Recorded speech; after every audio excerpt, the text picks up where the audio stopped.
Berdoa dipersilakan.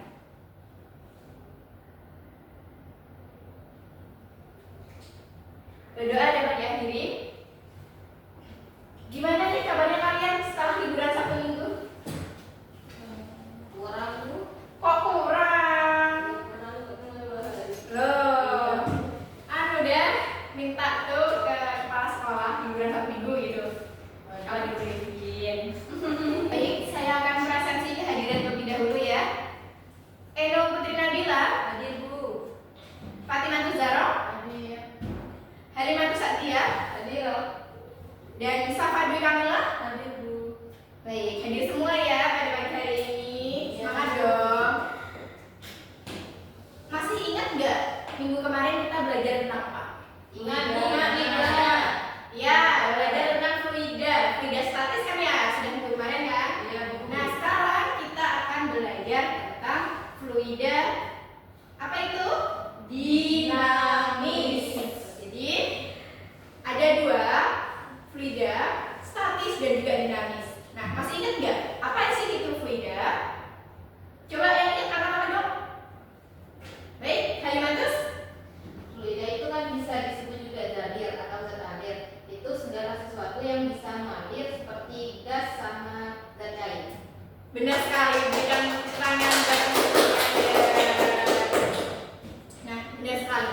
Jadi, fluida itu bisa disebut sebagai zat yang mampu mengalir dengan menyesuaikan tempatnya. Kenapa? Karena di tempat yang berubah-ubah pun dia tetap bisa menyesuaikan dengan wadahnya. Dan sekarang kita akan belajar tentang fluida dinamis.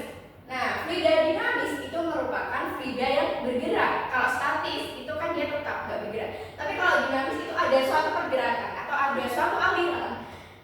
Dia itu membentuk garis-garis arus itu tadi. Nah, kenapa kok fluida itu cuma dikategorikan dalam zat cair dan juga zat gas? Lalu bagaimana dengan zat padat?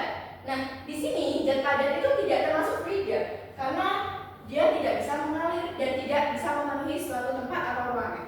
Nah, saat mendapatkan tekanan, zat padat cenderung tidak mudah terdeformasi. Itu alasannya ya. Jadi jangan dikira kalau zat padat itu termasuk dalam fluida, tidak. Cuma ada dua, yaitu zat cair dan juga zat gas. Ini ada penerapan fluida dinamis dalam kehidupan sehari-hari. Pernah lihat gambar ini nggak? Nah, penerapan fluida dinamis itu kalau di gambar pertama itu terdapat pada apa sih? Keran air. Nah, benar. Jadi ada penerapan fluida dinamis di dalam keran air dalam kehidupan sehari-hari. Terus gambar kedua? Pesawat. Nah, pada sayap pesawatnya itu terdapat fluida dinamisnya. Yang ketiga? Selang tanaman di selangnya. Nah, jadi selang ketika kita pencet itu mesti alirannya akan jauh dan cepat gitu kan. Nah, itu selang yang dipencet. Terus yang terakhir ini ada kebocoran tangki air. Ya, kalau kebocoran kan berarti dia itu mengalir gitu kan ya. Oke, lanjut.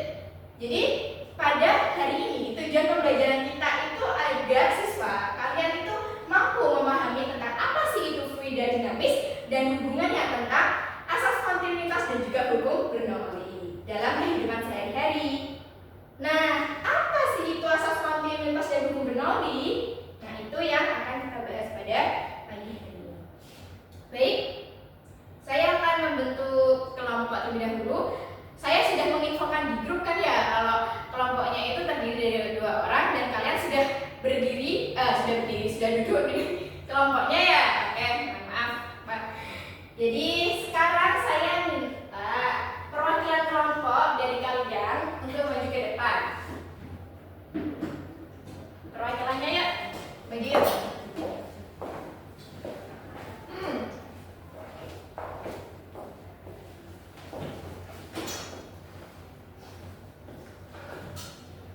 Nah, di situ sudah tertulis bahan diskusi buat kalian ya, buat kelompoknya kalian. Jadi kalian harus mendiskusikan persoalan yang ada di dalam kertas yang sudah Ibu kasih, dan kalian itu bisa mendapatkan dari berbagai sumber referensi, entah itu dari internet ataupun dari buku itu tadi ya. Dan Ibu harap kalian menuliskan laporannya di dalam kertas yang akan Ibu berikan ini.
fluida tersebut tidak dimamparkan. Nah, rumusnya itu A1 kali V1 sama dengan A2 kali V2.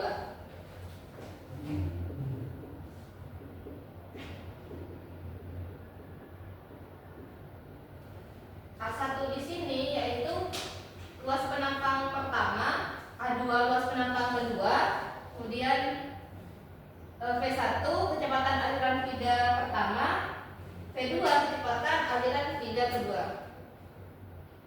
Catat ya teman-teman. Nah, penerapannya dalam kehidupan sehari-hari itu ada pada selang air, sungai, mesin pesawat jet, dan pipa fluida. Cukup sekian dari kelompok saya. Mungkin dari teman-teman ada yang ingin ditanyakan?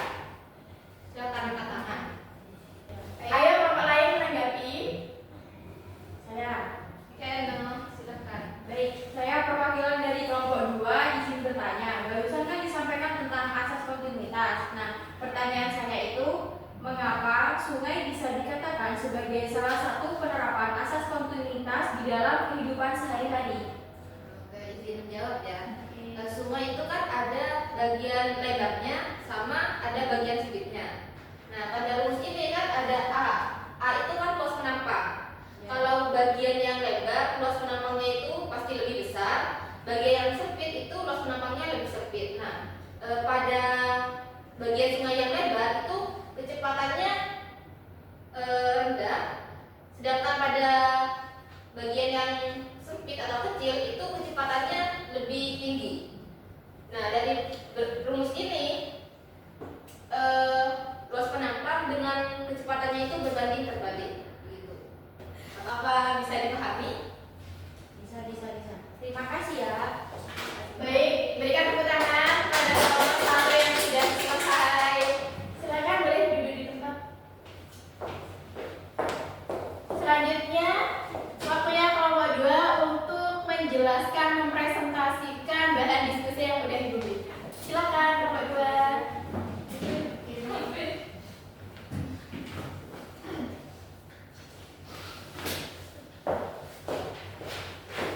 Assalamualaikum warahmatullahi wabarakatuh. Waalaikumsalam warahmatullahi wabarakatuh. Ini saya akan mempresentasikan hasil diskusi kelompok kami. Kami mendapat bahan diskusi hukum Bernoulli. Hukum Bernoulli ini adalah prinsip dalam mekanika fluida yang menyatakan bahwa dalam aliran fluida ideal atau tanpa gesekan, jumlah energi total, tekanan, kecepatan potensial itu pada satu titik di sepanjang aliran adalah konstan. Hukum ini menggambarkan hubungan antara tekanan, kecepatan, dan ketinggian fluida. Dapat kita tuliskan rumusnya itu.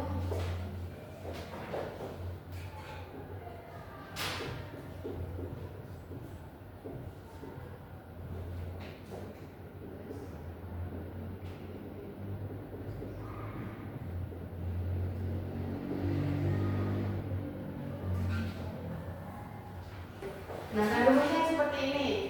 P plus setengah rho V kuadrat plus P rho plus rho GH sama dengan konstan. Nah, hukum ini berlaku pada fluida yang tidak dapat dimanfaatkan dan mengalir tanpa gesekan. Penerapannya dalam kehidupan sehari-hari yaitu terdapat pada sayap pesawat, aliran air pada tangki, penyemprot parfum atau nyamuk, dan ventilator. Mungkin hanya ini dapat saya sampaikan. Mungkin dari teman-teman ada yang mau bertanya? Saya Ya. perkenalkan, saya Safadi Kamila, perwakilan dari kelompok 1. Tadi kan dijelaskan salah satu penerapan dari hukum Bernoulli ini ventilator kan. Pertanyaan saya, bagaimana prinsip hukum Bernoulli digunakan dalam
fluidanya itu V, maka banyaknya fluida atau volume yang melalui penampang tersebut tiap satu waktu dinamakan debit. Jadi di dalam fluida itu tadi kita mengenal apa sih itu debit. Jadi debit itu adalah suatu perkalian antara luas penampang dan juga volume, atau bisa dalam volume dibagi dengan satuan waktu. Ini sudah kelihatan ya, lihat ya. Terus untuk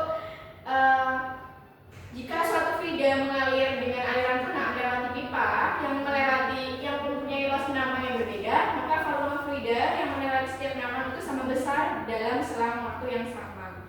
Persamaan kontinuitas menyatakan bahwa pada aliran fluida ideal, hasil kali laju aliran fluida dengan luas penampangnya itu selalu konstan. I1 sama dengan I2. Jadi A1 V1 sama dengan A1, A2 V2. Jadi sudah dijelaskan oleh nomor 1 ya, bahwa rumusnya itu adalah A1 V1 sama dengan A2 V2. Jadi selalu konstan. Ini sama dengan I1 sama dengan I2. Next.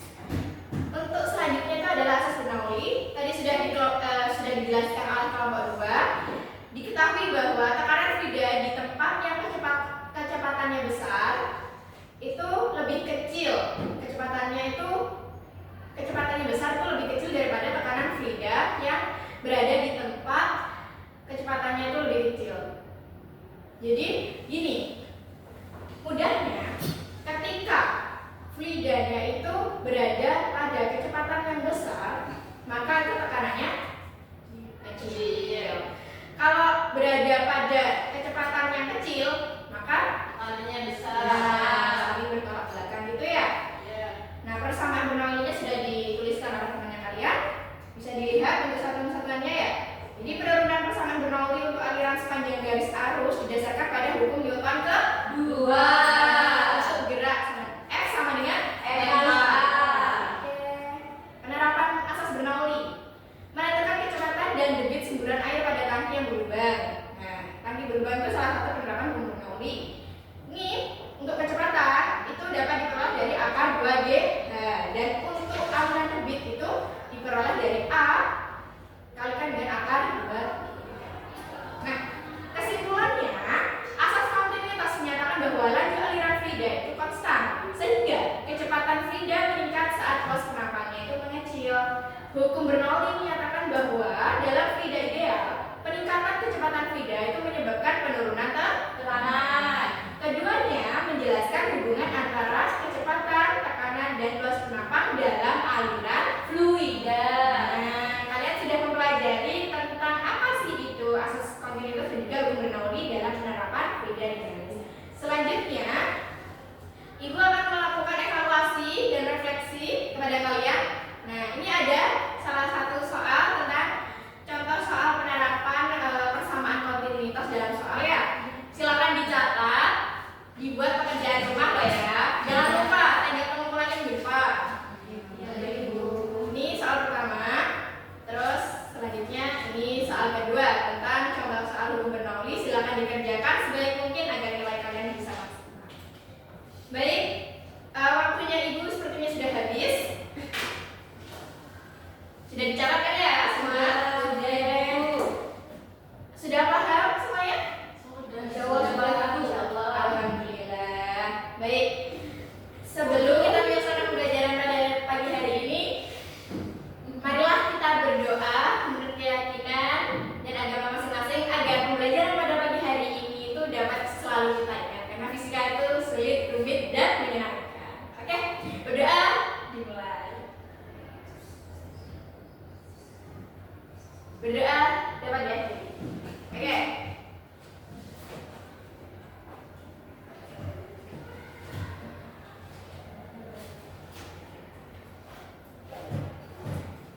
Terima kasih kalian sudah mengikuti kelas Ibu dengan sangat antusias. Ibu pamit dulu ya.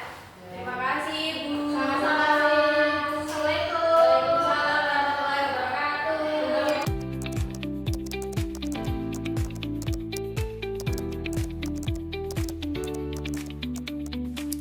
Saya akan menjelaskan model pembelajaran yang diterapkan oleh rekan saya tadi dalam penyampaian materi mengenai fluida dinamis.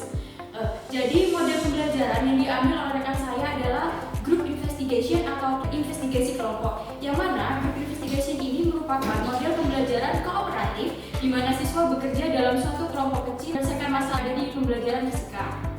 Dengan pendekatan ini, siswa itu terdorong untuk terlibat aktif di dalam suatu pembelajaran. Alasannya mengapa kami mengambil model pembelajaran group investigation ini karena pembelajaran fisika seringkali kita temui konsep-konsepnya bersifat abstrak.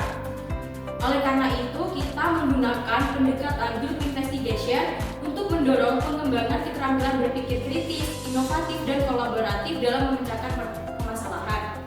Dengan menggunakan pembelajaran ini, siswa dapat lebih mudah memahami teori fisika dengan eksperimen maupun diskusi. Di dalam model pembelajaran terdapat kelebihan serta kekurangannya. Untuk kelebihannya tersendiri itu yang pertama meningkatkan siswa berpikir kritis dan terlibat aktif di dalam suatu proses pembelajaran. Yang kedua, siswa itu dapat berpikir juga kritis, kolaboratif, serta inovatif untuk menyelesaikan suatu permasalahan di dalam pembelajaran fisika tersebut. Dan yang ketiga, siswa ini dapat mengaitkan antara konsep fisika yang ada dengan kehidupan nyata secara relevan. Untuk kekurangannya itu membutuhkan waktu yang lama karena untuk bereksperimen dan berdiskusi tersebut. Yang kedua, sangat sulit untuk kita menilai individu karena kita dibagi atau bersembunyi di balik kelompok-kelompok kecil tersebut. Dan yang ketiga itu di dalam kelompok-kelompok kecil tersebut kita sulit untuk membangun kerjasama secara harmonis sehingga proyek tersebut selesai. Untuk kesimpulan dari model pembelajaran group investigation ini sangat cocok untuk pembelajaran fisika karena memberikan pendekatan yang aktif, kolaboratif, serta kontekstual. Dengan menyelidiki fenomena fisika secara langsung, siswa dapat mengembangkan pemahamannya untuk lebih kritis dan mendalam. Meskipun ada tantangan dalam penerapannya, kelebihan model ini membuatnya sangat relevan untuk meningkatkan hasil belajar dan keterampilan siswa di dalam pembelajaran fisika.